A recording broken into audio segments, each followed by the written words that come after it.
Hello everyone. देखिए class 12 की chemistry हमारी चल रही है, जिसके अंदर हमने सॉल्यूशन का इंट्रोडक्शन वाला पार्ट कवर कर लिया था, जिसमें हमने सॉल्यूट, सॉल्वेंट और सॉल्यूशंस के बारे में अच्छे से पढ़ा था। और टाइप ऑफ सॉल्यूशंस भी हमने पढ़े थे, जो कि 9 टाइप के हमने देखे थे। गैसेस सॉल्यूशन क्या होता है, सॉलिड सॉल्यूशन क्या होता है और लिक्विड सॉल्यूशन क्या होता है, ये सारा हम कवर कर चुके थे। आज की जो क्लास है हमारी वो है कंसंट्रेशन और कंसंट्रेशन टर्म्स के ऊपर। तो आज हम देखते हैं क्या स्टार्ट कर रहे हैं। कंसंट्रेशन क्या होता है सबसे पहले हम उसको जानेंगे, उसके बाद उसकी टर्म्स को जानेंगे। देखिए कंसंट्रेशन का क्या मतलब होता है। कंसंट्रेशन जिसको हिंदी में कहते हैं सांद्रता, कंसंट्रेशन को हिंदी में क्या कहते हैं, सांद्रता। कंसंट्रेशन का मतलब होता है, अच्छा हमें ये समझ आ चुका है कि जैसे कि हमने एक ग्लास लिया, ग्लास में एक पानी भरा हमने और उसके अंदर हमने शक्कर डाल दी है। तो शक्कर हम कम मात्रा में डालेंगे और पानी हम ज्यादा मात्रा में डालेंगे।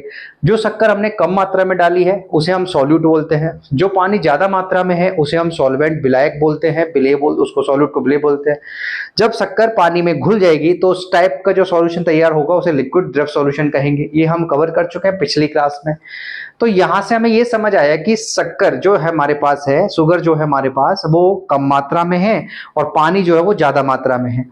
अब जो कम मात्रा में होता है उसे सॉल्यूट कहते हैं और जो ज्यादा मात्रा में होता है उसे सॉल्वेंट कहते हैं। अच्छा, अब हमें ये पता है कि हमने मान लो कि 4 चम्मच शक्कर डाली, तो 4 चम्मच हमने एक ग्लास में डाली है। तो जब हम इसकी स्टडी करेंगे तो एक गिलास जो पानी है उसको फिक्स करेंगे, मतलब सॉल्वेंट को हम फिक्स कर रहे हैं। क्योंकि अगर हमने 4 चम्मच एक ग्लास में डाली हो और 4 चम्मच एक बाल्टी में डाली हो तो दोनों में क्या चेंज हो चुका है, हमारा सॉल्वेंट विलायक चेंज हो चुका है।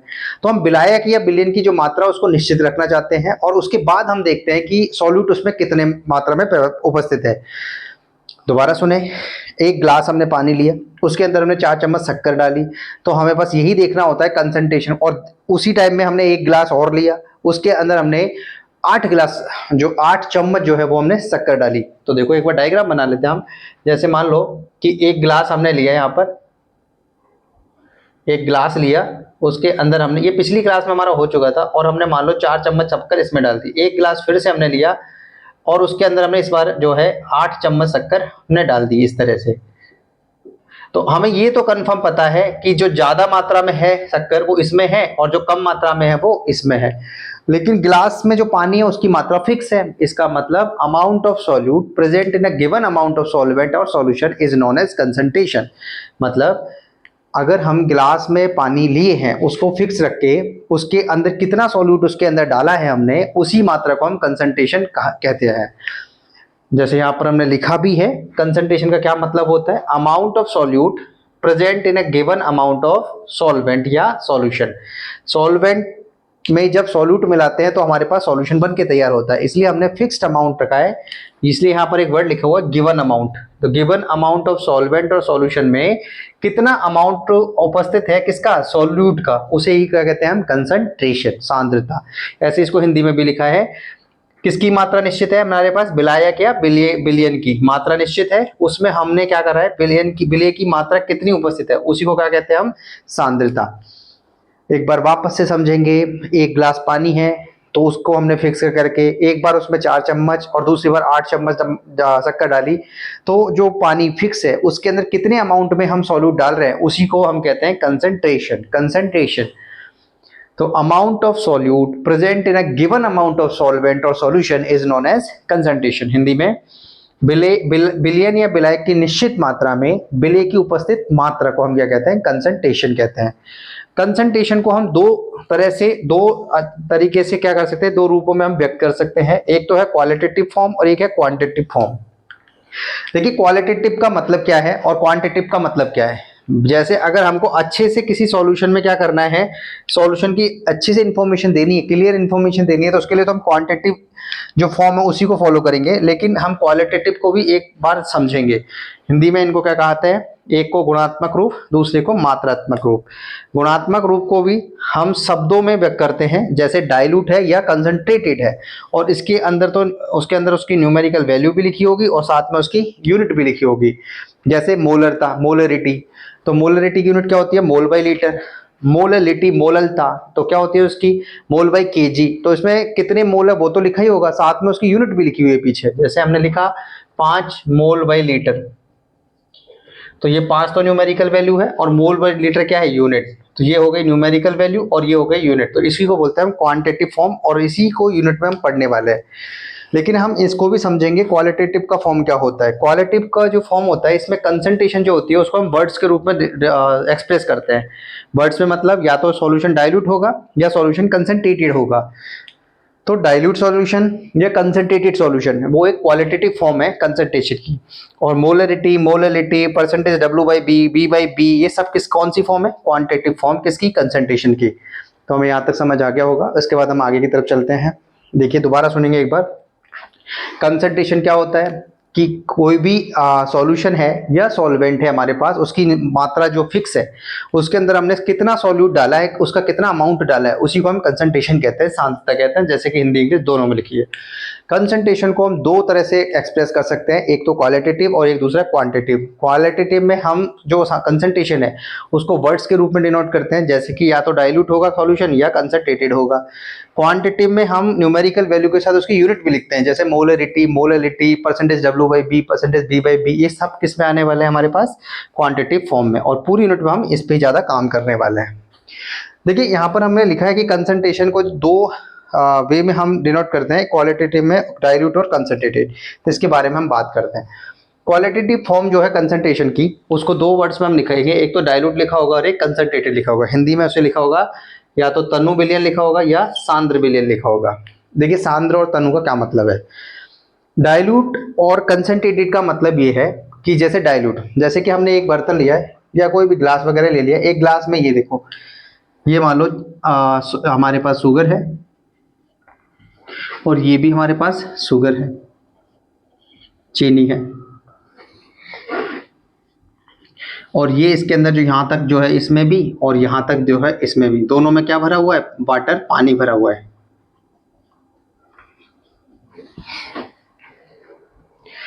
अब यहाँ पे भी वही पानी है, मतलब सॉल्वेंट हमने फिक्स कर रखा है इस तरह से कि यहाँ तक उसका लेवल लेना है हमें। तो यहाँ देख के हमें पता चल रहा है कि एक गिलास पानी में हमने यहाँ जैसे इसकी मात्रा भी समझने के लिए हम ले लेते हैं कि चलो मान लो 2 चम्मच हमने इसके अंदर शक्कर डाली और इसके 4 ले लेते हैं, इसके अंदर हमने 4 चम्मच शक्कर डाली।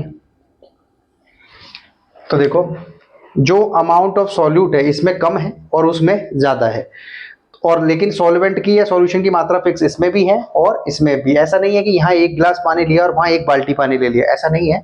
एक गिलास पानी इधर है तो उधर भी एक गिलास पानी ही है, मतलब सॉल्वेंट और सॉल्यूशन का जो अमाउंट है वो फिक्स है। उसके अंदर हम सॉल्यूट डाल रहे हैं कितना। अगर सॉल्यूट की मात्रा कम होती है फिक्स अमाउंट में, किसके फिक्स अमाउंट में? सॉल्वेंट या सॉल्यूशन में, तो उसे हम कहेंगे डाइल्यूट सॉल्यूशन। और अगर सॉल्वेंट या सॉल्यूशन के फिक्स अमाउंट में सॉल्यूट की मात्रा ज्यादा होती है तो उसे हम कहते हैं कंसंट्रेटेड सॉल्यूशन। दोबारा सुनेंगे। देखिए डाइल्यूट का क्या मतलब है। डाइल्यूट का मतलब होता है कि अमाउंट ऑफ सॉल्यूट जो है उसमें लेस होता है फिक्स अमाउंट ऑफ सॉल्वेंट में, मतलब विलयन या विलायक की निश्चित मात्रा में जो विलय की मात्रा है वो कम होती है, उसे हम तनु विलयन कहते हैं। और जब विलायक या विलय की निश्चित मात्रा में विलय की मात्रा ज्यादा होती है तो उसे हम सांद्र विलयन कहते हैं। तो अमाउंट ऑफ सॉल्यूट अगर लेस होता है तो उसे हम डाइल्यूट सॉल्यूशन कहते हैं, और कंसंट्रेटेड सॉल्यूशन का मतलब है उसमें अमाउंट ऑफ सॉल्यूट ज्यादा होगा। इन दोनों को देख के हमें पता चल सकता है कि जो गाढ़ापन जो ज्यादा होगा वो इसमें होगा। इसका मतलब कंसंट्रेटेड सॉल्यूशन का मतलब गाढ़ापन से भी होता है एक बार। तो इस तरह से हमने क्वालिटेटिव एनालिसिस को अच्छे से समझ लिया है। डाइल्यूट और कंसंट्रेटेड दो वर्ड उसमें आने वाले हैं।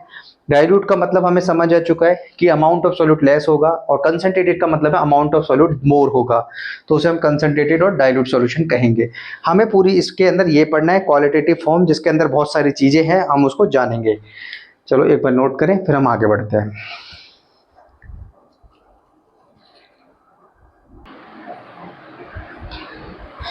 देखिए कंसंट्रेशन को हम पूरा पढ़ चुके हैं, अब उसके बाद हम उसके कंसंट्रेशन की टर्म्स को पढ़ते हैं। कंसंट्रेशन जो टर्म्स है हमने देखा था कि क्वालिटेटिव और क्वांटिटेटिव होता है। क्वालिटेटिव का मतलब समझ चुके थे, डाइल्यूट और कंसंट्रेटेड। डाइल्यूट मतलब जिसमें अमाउंट ऑफ सॉल्यूट कम होता है, कंसंट्रेटेड मतलब जिसमें अमाउंट ऑफ सॉल्यूट ज्यादा होता है। सिंपल सी बात थी। क्वांटिटिव में हम ये सारी चीजें पढ़ने वाले हैं जो हमने एक तरह से लिख दिया यहाँ पर। देखिए कंसंट्रेशन टर्म में जो क्वांटिटेटिव वाली थी वो उसको हमने दो भागों में बांटा है। नंबर 1 जो टेम्परेचर पे डिपेंडेंट होती है, और नंबर 2 जो टेम्परेचर पे डिपेंडेंट नहीं होती है, जो ताप पर निर्भर होती है और जो ताप पर निर्भर नहीं होती है। जो ताप पर डिपेंडेंट होती है वो वॉल्यूम बेस्ड कंसंट्रेशन टर्म्स होती है, और जो ताप पर निर्भर नहीं होती है वो मास पे बेस्ड कंसंट्रेशन टर्म्स होती है। दोबारा सुनेंगे, कंसंट्रेशन टर्म्स, और ये समझ आ चुका होगा ये सारी की सारी कौन सी है, क्वांटिटेटिव वाली जिसको हम पढ़ने वाले हैं। तो उसको दो भागों में हमने बांटा है, टेम्परेचर डिपेंडेंट और टेम्परेचर इंडिपेंडेंट। टेम्परेचर डिपेंडेंट वाली वॉल्यूम बेस्ड होती है, और जो टेम्परेचर इंडिपेंडेंट है वो मास बेस्ड होती है। इसके अंदर हम क्या क्या पढ़ने वाले हैं, जिनके भी नीचे वॉल्यूम आ रहा है वो सारी की सारी हम इसमें पढ़ने वाले हैं। कौन कौन सी है, पहली है हमारे पास परसेंटेज डब्ल्यू बाई बी, दूसरी है परसेंटेज बी बाई बी, तीसरी है हमारे पास मोलरिटी जिसको हम कैपिटल एम से दर्शाएंगे, हिंदी में उसको मोलरता बोलते हैं। अगली है नॉर्मलिटी जिसको हम कैपिटल एन से दर्शाएंगे और नॉर्मलता उसको बोलते हैं।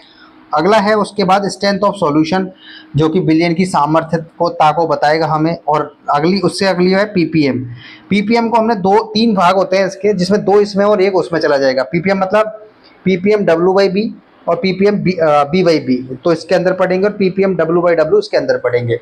ये क्या होता है ये तो हम इस टॉपिक के साथ देखेंगे। तो काफ़ी और क्वेश्चन ऐसा आता है कि बताओ टेम्परेचर डिपेंडेंट कौन सी और कौन सी नहीं है, तो हम उस क्वेश्चन को यहाँ से कर देंगे। तो देखो टेम्परेचर डिपेंडेंट का मतलब है जिसमें वॉल्यूम बेस्ड होती है, वॉल्यूम जिसमें भी आ रहा है वो सारे के सारे इनमें सब में वॉल्यूम आता है, इसलिए सारी की सारी टर्म्स है वो सब टेम्परेचर डिपेंडेंट होती है। एक दूसरी टर्म्स है हमारे पास जो कि टेम्परेचर इंडिपेंडेंट है, जो कि है मास बेस्ड कंसंट्रेशन। इनमें वॉल्यूम नहीं आ रहा नीचे, देखो कौन कौन सी है वो, परसेंटेज डब्ल्यू बाई डब्ल्यू, दूसरी है मोलरिटी, हिंदी में उसका शॉर्ट सिंबल होगा स्मॉल एम। देखो मोलरिटी को कैपिटल एम से दर्शाएंगे और मोलरिटी को स्मॉल एम से दर्शाएंगे। हिंदी में इसको मोलरता कहते हैं और इसको हिंदी में मोललता कहते हैं। उसके बाद अगली है हमारे पास मोल फ्रिक्शन जिसको हम कैपिटल एक्स या जीटा भी बोल सकते हैं, इसको मोलविन इसको हिंदी में कहते हैं। उसके बाद है हमारे पास फॉर्मेलिटी, कैपिटल एफ से दर्शाएंगे, फॉर्मलता इसको बोलते हैं। और पीपीएम जो रह गया था डब्ल्यू बाई डब्ल्यू वो इसके अंदर दर्शाएंगे। तो ये कवर हो चुका है। तो काफ़ी बार एक क्वेश्चन आता है जो टेम्परेचर डिपेंडेंट है उसको और टेम्परेचर इंडिपेंडेंट है उसको अलग करवाना होता है। तो टेम्परेचर डिपेंडेंट क्या होती है, वॉल्यूम बेस्ड। टेम्परेचर इंडिपेंडेंट मास बेस्ड। वॉल्यूम बेस्ड में कौन कौन सी है, टेम्परेचर डिपेंडेंट कौन सी है, W by V, V by V, molarity, normality, strength of solution, ppm. Temperature independent कौन कौन सी, W by W, molarity, mole fraction, formality, ppm. इस तरह से हमने ये कवर कर लिया है। अब हम स्टार्ट करते हैं टेम्परेचर डिपेंडेंट से। तो हम सबसे पहले पढ़ेंगे डब्ल्यू बाई बी, एक बार नोट करो, फिर हम डब्ल्यू बाई बी का मतलब समझेंगे।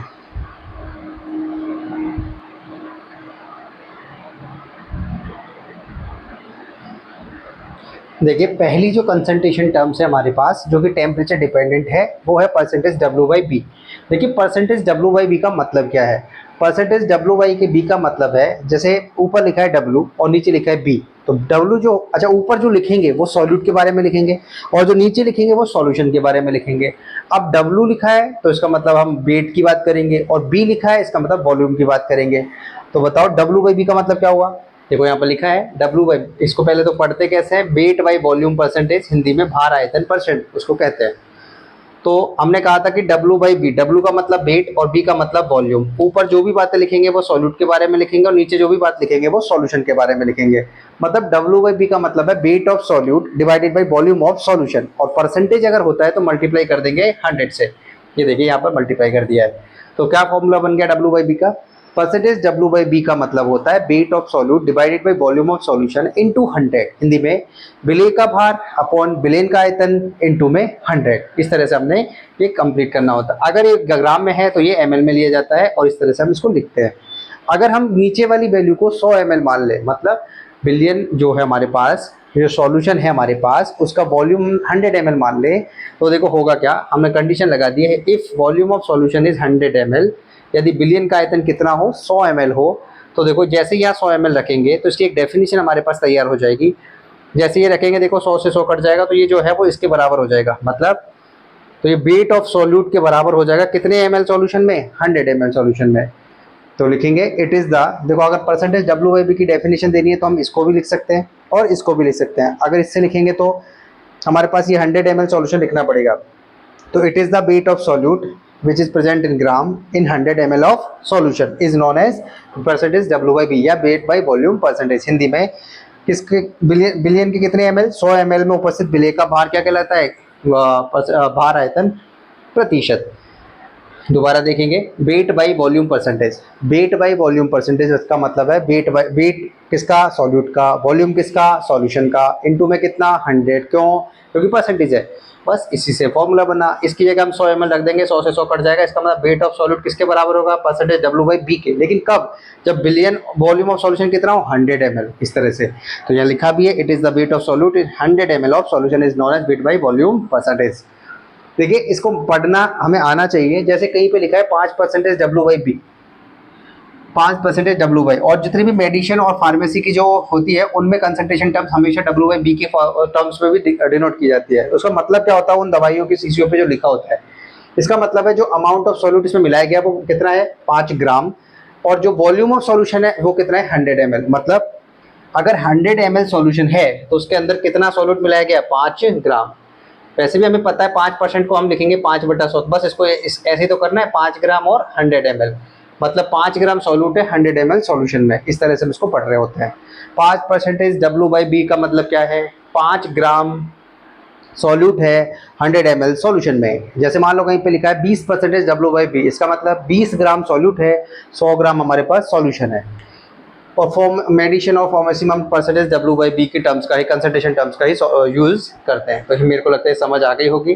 परसेंटेज डब्ल्यू बाई बी बहुत इजी है, wait of solute divided by volume of solution 100, इसको 100 लेने पर वो डेफिनेशन तैयार हो जाती है। मेडिसिन और फार्मेसी में हम डब्ल्यू बाई बी का परसेंटेज का यूज करते हैं। उन दवाइयों की सीसी पे अगर कहीं पे लिखा है 5% डब्ल्यू बाई बी, उसका पढ़ने का मतलब है 100 ml सॉल्यूशन में 5 ग्राम हमारे पास सॉल्यूट की मात्रा है। इस तरह से हमने ये कवर कर लिया है। इसके बाद हम दूसरी टर्म्स करेंगे, एक बार नोट करें।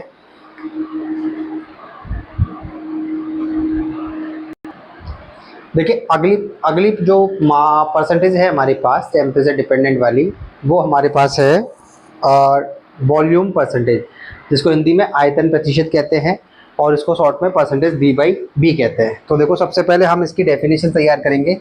तैयार करने के लिए हमें सबसे पहले क्या करना है, परसेंटेज बी बाई के बी का मतलब समझना पड़ेगा। परसेंटेज बी बाई का बी का मतलब मैंने अभी अभी बताया, ऊपर जो लिखा होता है वो सॉल्यूट की बात करता है, नीचे जो लिखा होता है वो सॉल्यूशन की बात करता है। तो हम लिखेंगे amount of solute, amount of solute. देखिए अमाउंट, अब चूंकि ये तो वॉल्यूम है, वॉल्यूम के लिए अमाउंट यूज नहीं होगा, तो क्या होगा, volume of solute divided by volume of solution. और परसेंटेज की वजह से क्या आ जाएगा यहाँ पर 100। इसी को हिंदी में लिखना होता तो हम कैसे लिखते हैं, देखिए वॉल्यूम ऑफ सॉल्यूट मतलब विलेय का आयतन, विलेय का आयतन डिवाइडेड बाय बिलियन का आयतन, इस तरह से हम लिखते हैं। इनटू में कितना 100। तो ये परसेंटेज बी बाई बी की बात हो गई है। अब अगर मान लो हमें इसकी डेफिनेशन देनी है तो नीचे वाली टर्म्स को कितना मानते हैं हम 100 ml, तो हम लिखेंगे if volume of solution, volume of solution कितना हो 100 ml। तो देखो जैसे ही हम मतलब हिंदी में भी लिखेंगे, यदि बिलियन का आयतन, यदि बिलियन का आयतन कितना हो 100 ml, तो देखो जैसे ही हम इसको 100 ml करेंगे तो 100 से 100 कट जाएगा, वॉल्यूम ऑफ सॉलिड ही W by percentage V by V कहलाएगा। जैसे परसेंटेज बी बाई बी बराबर हम लिख देते हैं volume of solute divided by 100 ml of solution, into में कितना बैठा हुआ है 100। अब जैसे 100 करेगा तो ये कट जाएगा और सिंपल सा ये डेफिनेशन बन जाएगी। तो हम डेफिनेशन के तौर पे क्या लिखेंगे, देखो हिंदी में समझ आ गया होगा, इसको क्या कहते हैं, विलेय का आयतन, विलेय का आयतन डिवाइडेड बाय कितना, बिलियन का आयतन कितना है 100, 100 ml बिलियन के आयतन। तो हम लिखेंगे volume of solute dissolve in 100 ml of solution is known as percentage V by V. तो हम इसको ऐसे लिख सकते हैं, it is the volume, it is the volume of solute, देखो हमने बताया था अभी, volume of solute dissolve in, घुला हुआ कितने में है, dissolve in 100 ml of solution. ये इसकी प्रॉपर डेफिनेशन हो गई है। हिंदी में देखो क्या लिखेंगे, बिलियन के 100 ml में घुले हुए बिलियन का, विलेय का आयतन क्या कहलाता है, आयतन प्रतिशत। हिंदी में भी लिख देते हैं बिलियन के 100 ml में उपस्थित विलेय का आयतन, विलेय का आयतन क्या कहलाता है हमारे पास, वॉल्यूम परसेंटेज। इस तरह से हमने इसकी डेफिनेशन तैयार कर ली है। एक बार दोबारा देखेंगे, परसेंटेज बी बाई बी का क्या मतलब है, volume of solute divided by volume of solution into 100, that is called percentage V by V.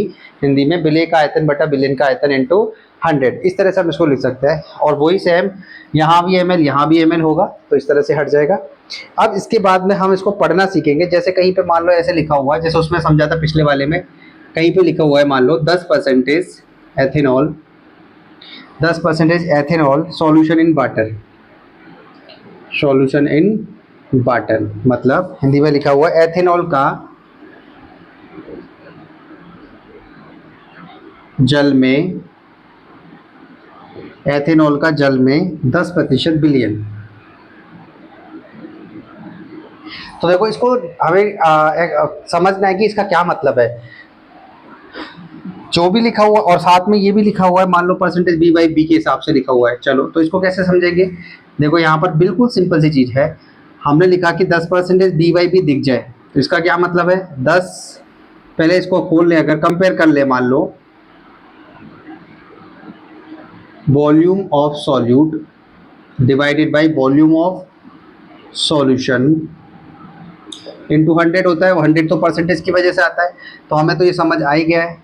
तो देखो इसको अगर मैं इधर ले जाऊँ तो ये इस तरह से तो लिखा हुआ है 10/100, और ये क्या हो गया B by D.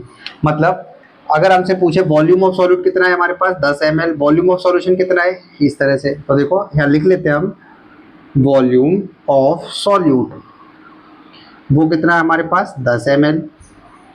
Solute, solute मतलब कम मात्रा में कौन घुला हुआ है, इथेनॉल, तो सॉल्यूट का नाम भी दिया है हमारे पास इथेनॉल। हिंदी में क्या लिखा हुआ है भाई, हम हिंदी में लिखा हुआ है विलेय, विलेय का नाम दिया है हमारे पास एथेनॉल। विलेय का आयतन कितना हमारे पास 10 ml, ये लो। उसके बाद हमारे पास वॉल्यूम ऑफ सॉल्यूशन कितना है, सॉल्यूशन का भी हमारे पास नाम है वाटर है, सॉल्वेंट वाटर है। तो देखो कितना है हमारे पास सॉल्यूशन का वॉल्यूम 100 ml, तो हम लिखेंगे वॉल्यूम ऑफ सॉल्यूशन, विलियन का आयतन, विलियन का आयतन हमारे पास कितना है 100 ml, मतलब 100 ml विलियन में 10 ml सॉल्यूट हमारे पास घुला हुआ है। इसका सिंपल सा मतलब है, सिंपल सा क्या मतलब है, 10 ml एथेनॉल के घुले हुए हैं 100 ml सॉल्यूशन में। अच्छा अगर हमसे इसी क्वेश्चन में पूछा जाए कि सॉल्वेंट कितना है, फिर अगर हमारे पास सॉल्यूशन 100 ml है जिसमें से 10 ml आपका सॉल्यूट ले जा रहा है, तो हमें तो ये बहुत अच्छे से पता चल गया है कि जो सॉल्यूट है प्लस सॉल्वेंट है वो मिलके बनता है सॉल्यूशन। अगर ये 100 है और ये 10 है, तो सॉल्वेंट कितना हुआ हमारे पास 90 ml सॉल्वेंट। तो हम लिखेंगे वॉल्यूम ऑफ सॉल्वेंट कितना 90 ml, मतलब वाटर का जो सॉल्वेंट है वो कितना है हमारे पास और 90 ml। तो हमें जरूरत पड़े अगर सॉल्वेंट की तो हम निकाल सकते हैं 90 ml।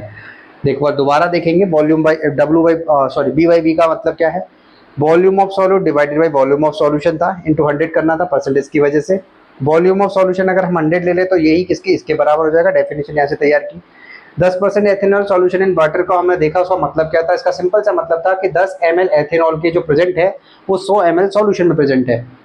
हमें सॉल्यूट सॉल्वेंट और सॉल्वेंट का वॉल्यूम निकालना हो तो हम इस तरह से उसको यूज कर सकते हैं, न्यूमेरिकल्स में हम करेंगे भी न्यूमेरिकल्स। इस तरह से हमने इसको कवर कर लिया। देखिए अब हम इसको आगे बढ़ाते हैं, इसको एक बार नोट करो फिर हम चलते हैं। देखिए यहाँ पर एक नोट पॉइंट है हमारे पास जो कि एनसीईआरटी में दिया हुआ है। इसमें एनसीईआरटी में हमारे पास एथिलीन ग्लाइकोल दिया, उसके बारे में बात करें तो एथिलीन ग्लाइकोल का जो फॉर्मूला होता है वो होता है CS2CS2OH। मतलब अगर मॉलिक्यूलर फॉर्मूला की बात करें तो वो होता है C2H6O2। इसका आईयूपीएसी नाम बड़ा इजी है देना, देखो 2 है कार्बन इसलिए इथेन क्योंकि सिंगल बॉन्ड है, और हमारे पास इसको ऑल ऑल बोलते हैं, 1 और 2 पे लगे हुए हैं, तो डाई है ऑल और 1 2 पे लगे हुए हैं इसलिए डाईऑल।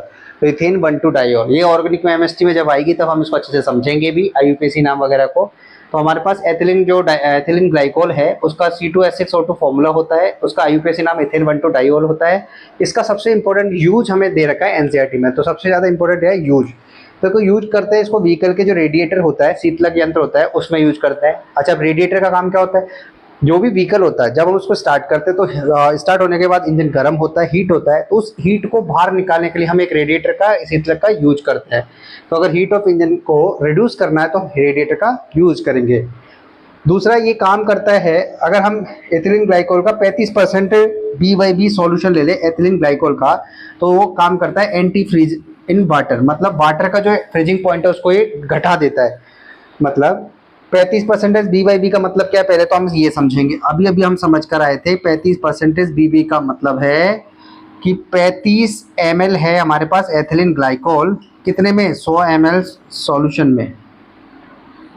तो उसका यूज क्या करते हैं हम, वाटर में अगर हम 35 ml एथिलीन ग्लाइकोल मिला दे तो वो एंटी फ्रीजर की तरह काम करेगा वाहनों में। क्या कर, अब एंटी फ्रीजर क्या होता है, देखो वाटर का जो फ्रीजिंग पॉइंट होता है, मतलब जो वाटर जमता है वो 0 डिग्री सेंटीग्रेड पे जमता है। अगर सर्दियों के टाइम पे वाटर हमारा 0 डिग्री सेंटीग्रेड पे जम जाए तो इंजन खराब हो सकता है।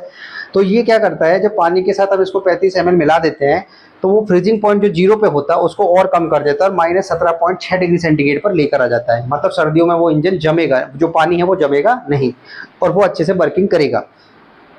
नहीं तो वो 0 पे जम जाता और वाहन हमारे खराब हो सकते थे। इसलिए क्या करता है, केल्विन में तो कुछ नहीं है, केल्विन में अगर वैल्यू देखें तो 277 है, 273 केल्विन से फ्रीजिंग पॉइंट को कर देता है 254 255.4 केल्विन तक। बाकी डिग्री में नीचे लिखा हो, केल्विन में ऊपर लिखा हुआ है। दोबारा सुनेंगे, एथिलीन जो ग्लाइकोल है, एथिलीन ग्लाइकोल की अगर हम बात करें, देखो एथिलीन ग्लाइकोल के बारे में ऊपर तो इंट्रोडक्शन वाला पार्ट हो गया। यूज क्या करता है व्हीकल के रेडिएटर में, रेडिएटर का काम क्या होता है, जो हीट है इंजन की उसको बाहर निकालना।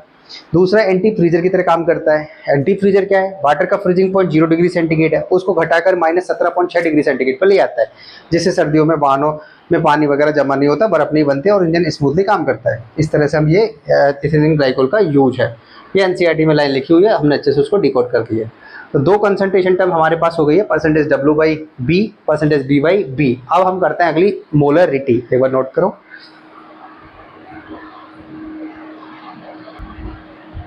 देखिए अगली जो टर्म्स है हमारे पास वो है मोलरिटी, जिसको हम हिंदी में मोलरता कहते हैं। मोलरिटी को हम कैपिटल M से दर्शाते हैं। तो देखिए कैपिटल M बराबर क्या होता है, तो ये होता है number of moles of solute divided by volume of solution. Hindi में भी लिखेंगे इसको, हिंदी में कैसे लिखेंगे, विलेय के मोलों की संख्या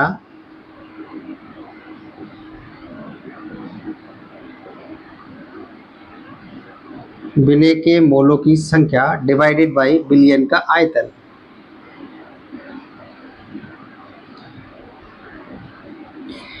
तो ये हो गया हमारे पास। अगर मान लो हमने वॉल्यूम ऑफ सॉल्यूशन को लीटर में लिया है तो इस तरह से ये कंप्लीट हो जाएगा। अच्छा, इसकी यूनिट हमसे पूछी जाती है, तो देखो मोल्स की तो मोल ही यूनिट होती है, हम फिजिक्स में पढ़ते हैं कि मोल की यूनिट मोल ही होती है। वॉल्यूम की अगर हम देखें तो यहाँ से एक यूनिट तैयार हो गई, मोल बटा लीटर। इस तरह से हम कर लेते हैं। अगला पॉइंट है हमारे पास, अच्छा मोल को कैसे लिख सकते हैं, देखो number of mole of solute कैसे निकालते हैं हम, number of moles of solute. अगर हमें विलेय के मोलों की संख्या निकालनी है, विलेय के मोलों की संख्या निकालनी है, देखो मोल का फॉर्मूला होता है मास बटा मोलर मास। हम सिंपल से लिख सकते हैं, मास को ही वेट कहते हैं केमिस्ट्री में, तो हम लिख सकते हैं वेट किसकी बात हो रही है, सॉल्यूट की बात हो रही है, तो लिखेंगे wait of solute, wait of solute divided by molar mass, या मॉलिक्यूलर वेट भी लिख सकते हो, molar mass of solute. Hindi में क्या लिखेंगे भाई, जैसे इसको हम वेट को W से दर्शा देते हैं और इसको मोलर मास है ना, मॉलिक्यूलर वेट है, तो इसको हम MW से दर्शा देते हैं।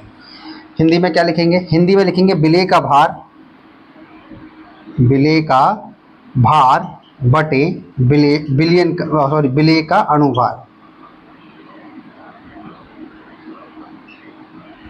दोबारा सुनेंगे, मोल, देखो मोलरिटी की डेफिनेशन तो हम अभी लिखेंगे, पहले एक बार फॉर्मूला देखते हैं। Number of moles of solute divided by volume of solution.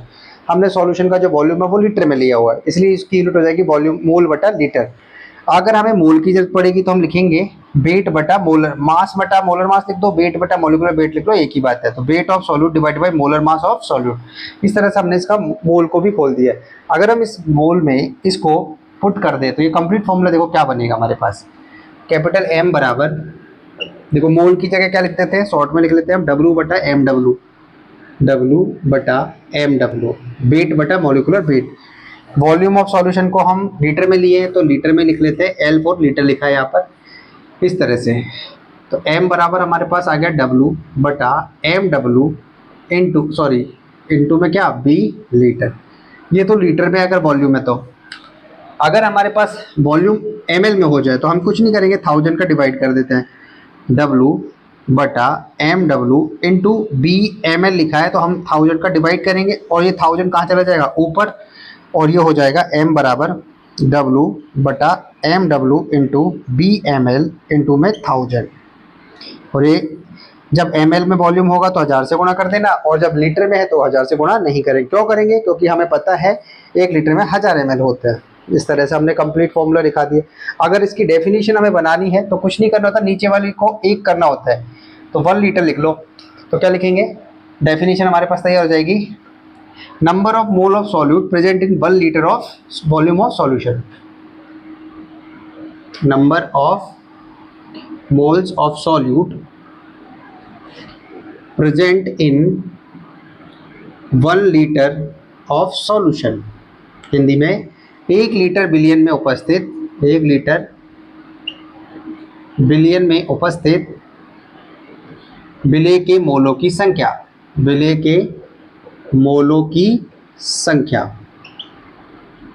क्या कहलाती है, मोलरता। इस तरह से हम इसको लिख सकते हैं। तो मोलरिटी हमारे पास अच्छे से याद हो गया होगा हमें, और ये सारे फॉर्मूले ml में तो 1000 से मल्टीप्लाई कर देना ऊपर, और नहीं है तो सीधा लिख देना। तो इस तरह से मोलरिटी की बात हमने कर ली है। एक बार नोट करो, फिर हम अगली टर्म पढ़ते हैं। देखिए अगली टर्म्स हमारे पास है स्ट्रेंथ ऑफ सॉल्यूशन, जो सॉल्यूशन की स्ट्रेंथ हमें बताती है। स्ट्रेंथ और मोलरिटी में छोटा सा डिफरेंस है, बाकी और कोई डिफरेंस नहीं है। जैसे स्ट्रेंथ बराबर फॉर्मूला होता है, उसमें लिखते थे हम मोल ऊपर, यहाँ बस हमें लिखना है मास ऑफ सॉल्यूट। वहाँ लिखते थे number of mole of solute, यहाँ लिखना है मास of solute divided by volume of solution. Hindi में बड़ा इजी है, विलेय का भार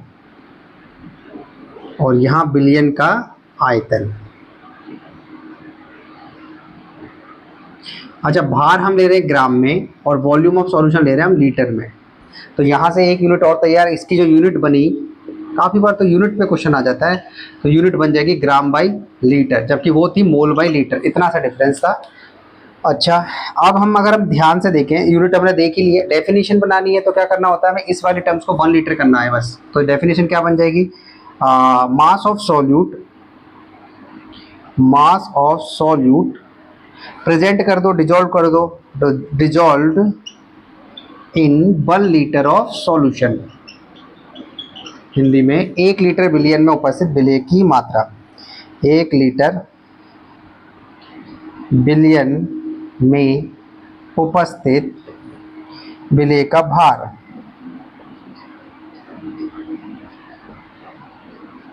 क्या कहलाता है, इस बिलियन की सामर्थ्यता।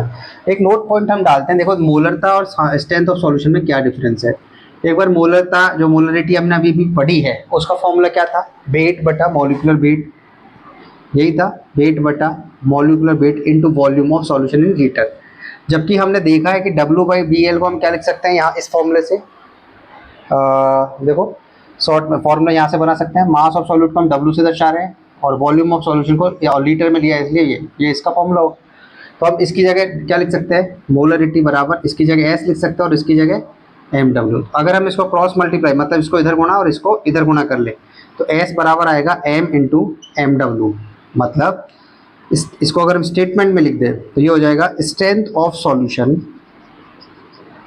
Strength of solution is equal to the molarity into molar mass of solute. इस तरह से हम इसको लिख सकते हैं, या मोलर मास तक लिख लेते हैं। हिंदी में क्या लिखेंगे भाई, सामर्थ्य सामर्थ्य बराबर मोलरता इंटू अणु भार, ये इसका एक रिलेशन हो गया। अच्छे क्वेश्चनों में हमको इसकी जरूरत पड़ सकती है, इसलिए हमने नोट डाल के लिखा है। बाकी स्ट्रेंथ ऑफ सॉल्यूशन का मतलब सिंपल सा है, मोलरिटी और इसमें एक डिफरेंस है, मोलरिटी में मोल आता है ऊपर, यहाँ पर मास आता है, बस सिंपल सी चीज़ है। उसकी यूनिट मोल बाई लीटर थी, इसकी ग्राम बाई लीटर है। डेफिनेशन बड़ी इजी बनाना है, नोट यहाँ पर देखना है। स्ट्रेंथ और मोलरिटी में बस ये, मोलरिटी को मोलर मास से और गुणा कर दो तो हमारे पास स्ट्रेंथ निकल कर आ जाएगी। तो आज के लिए इतना ही, कल हम मिलेंगे। देखो नॉर्मलिटी और थोड़े से हमारे पास और रह गई है, फिर बाद में टेम्परेचर इंडिपेंडेंट वाली हम करेंगे। तो अगर वीडियो अच्छा लगा हो तो लाइक शेयर सब्सक्राइब करते रहें। Thank you.